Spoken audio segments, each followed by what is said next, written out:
क्या आपको भी ऐसा ही लगता है कि नींबू से सिर्फ अचार ही बनाया जा सकता है? अगर हाँ, तो आज की ये रेसिपी आपके लिए। तो हेलो दोस्तों, आज मैं जो रेसिपी आपके साथ शेयर करने जा रही हूँ वो है नींबू की एकदम अनोखी निराली रेसिपी। आज की ये जो नींबू की रेसिपी है ना, ये विटामिन सी से एकदम भरपूर रेसिपी है, जिसे आप एक बार बनाकर सालों तक स्टोर करके रख सकते हैं। तो आप भी इस रेसिपी को एक बार मेरे तरीके से घर पर जरूर बनाकर देखिए, आपको बहुत ही पसंद आएगा। तो चलिए इसे बनाना स्टार्ट करते हैं। तो यहाँ पर मैंने 10 बड़े बड़े साइज के नींबू ले लिए। आप यहाँ पर देख सकते हैं नींबू जो है वो कितने बड़े हैं। तो सबसे पहले अब हम इन नींबुओं को पानी से अच्छे से साफ कर लेंगे, जिससे नींबू के ऊपर जो भी मिट्टी वगैरह लगी होगी ना, वो पानी के साथ अच्छे से साफ हो जाएगी। जब मैंने इस रेसिपी को घर पर बनाया था ना, मेरे घर में तो ये रेसिपी सभी को बहुत ही पसंद आई।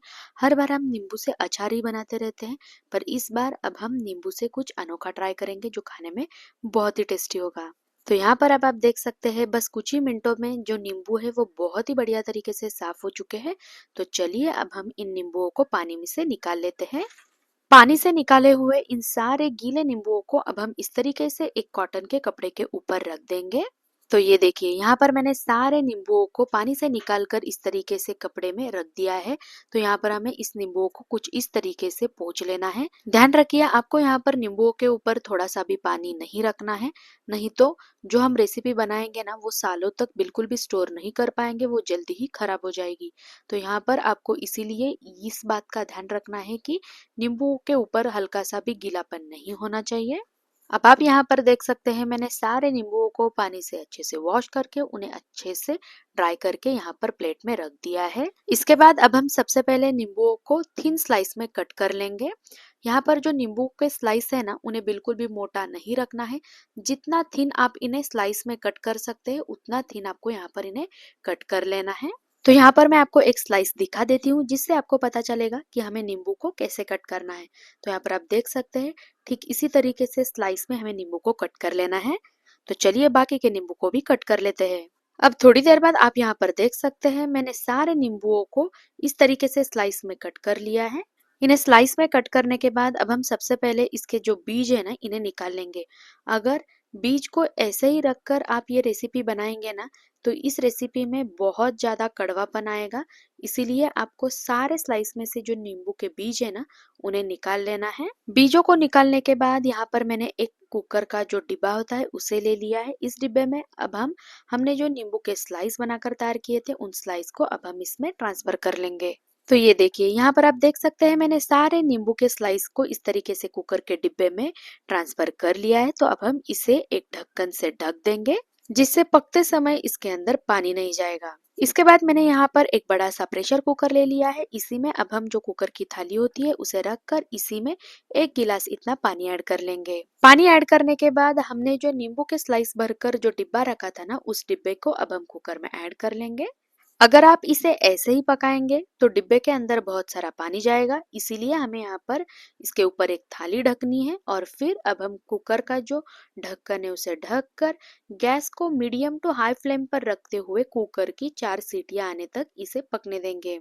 अब थोड़ी देर बाद आप यहाँ पर देख सकते हैं कुकर की 4 सीटियां हो चुकी है। तो चलिए अब हम इसे खोलकर चेक कर लेते हैं। कुकर को खोलने के बाद अब हम इसके ऊपर जो थाली हमने रखी थी उसे भी अब हम निकाल लेंगे। तो ये देखिए यहाँ पर आप देख सकते हैं जो नींबू के पीसेस है वो एकदम बढ़िया तरीके से कुक हो चुके हैं। यहाँ पर मैंने डिब्बे को कुकर में से निकाल लिया है। आप यहाँ पर देख सकते हैं इन स्लाइस को देखकर ही आपको पता चल रहा होगा कि एकदम ये बढ़िया तरीके से कुक हो चुके हैं। अब दूसरी साइड यहाँ पर मैंने गैस पर एक कढ़ाई चढ़ा ली है। इसी में जो सारे स्लाइस को हमने कुक करके लिया है ना, उन स्लाइस को अब हम कढ़ाई में ट्रांसफर कर लेंगे। तो ये देखिए यहाँ पर मैंने सारे पकाए हुए नींबुओं के जो स्लाइस थे उन्हें कढ़ाई में ऐड कर लिया है। अब हम इसी में एक छोटा बोल भरकर शक्कर ऐड कर लेंगे। अगर आप बड़े बोल से शक्कर ऐड कर रहे हो तो हाफ बोल ही शक्कर इसमें ऐड कीजिएगा। शक्कर की जो क्वांटिटी है ना, वो आप आपके हिसाब से एडजस्ट कर सकते हैं।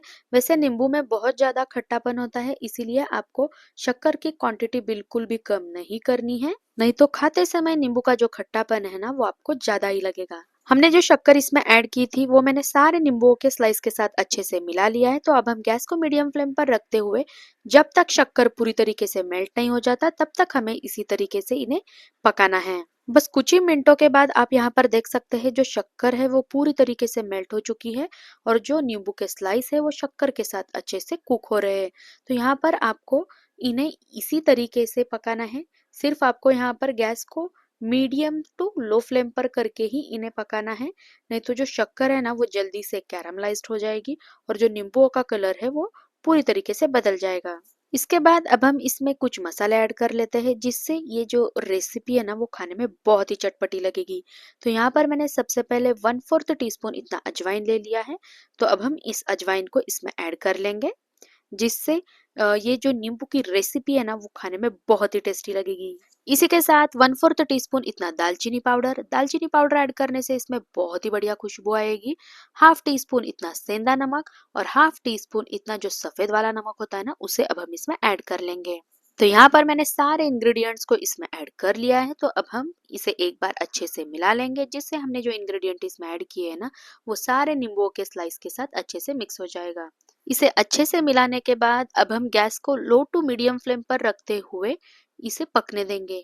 जब तक जो शुगर का सिरप है ना वो पूरी तरीके से गाढ़ा नहीं हो जाता तब तक हमें इसे ऐसे ही पकाना है।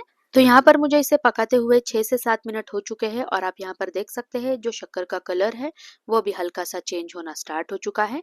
तो यहाँ पर हमें इसे एक बार अच्छे से मिक्स करके फिर से इसे अच्छे से पकने देना है। अब थोड़ी देर बाद आप यहाँ पर देख सकते हैं फाइनली जो शुगर सिरप था वो पूरी तरीके से गाढ़ा हो चुका है।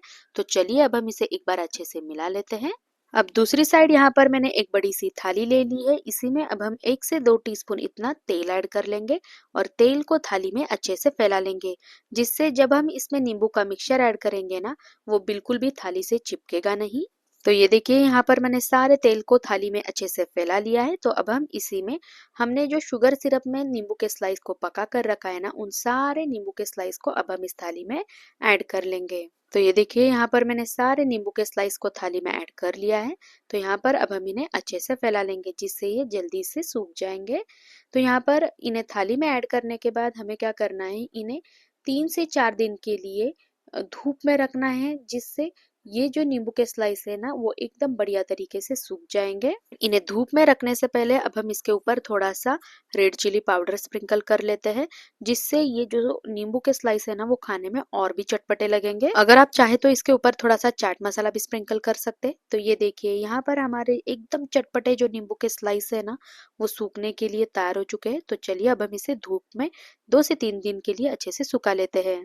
अब 3 दिन बाद आप यहाँ पर देख सकते हैं मैंने एकदम कड़कती धूप में इन नींबू के स्लाइस को अच्छे से सुखा लिया है। तो फाइनली हमारे यहाँ पर विटामिन सी से भरपूर एकदम चटकदार ऐसी नींबू स्लाइस की रेसिपी बनकर तैयार हो चुकी है।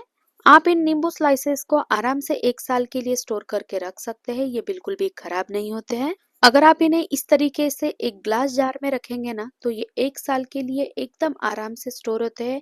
ये बिल्कुल भी खराब नहीं होती है। तो आप भी इन एकदम चटपटे नींबू स्लाइस को एक बार मेरे तरीके से घर पर जरूर बनाकर देखिए। ये रेसिपी आपको बहुत ही पसंद आएगी। हर बार अगर आप नींबू का अचार बनाकर थक चुके हैं ना तो एक बार इस नई रेसिपी को मेरे तरीके से घर पर जरूर बनाकर देखिए। और अगर आपको ये मेरी रेसिपी अच्छी लगे तो लाइक शेयर सब्सक्राइब जरूर कीजिए। बाय।